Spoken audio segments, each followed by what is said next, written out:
السلام عليكم ورحمة الله وبركاته. أعضاء قناة أسعار العملات والذهب اليوم في جميع الدول العربية.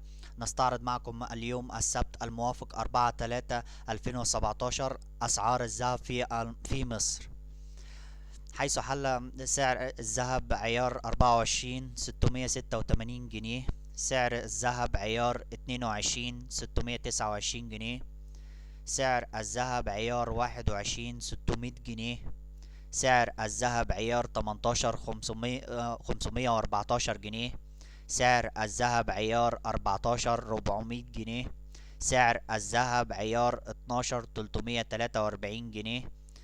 أسعار أوقية الذهب 21,326 جنيه. أسعار الجنيه الذهب 4,800 جنيه. أسعار كيلو الذهب 685,714 جنيه. شكرا لكم اعضاء قناة اسعار العملات والذهب اليوم في جميع الدول العربية. لو حسيت ان انت استفدت، لايك للفيديو وسبسكرايب للقناة، والسلام عليكم ورحمة الله وبركاته.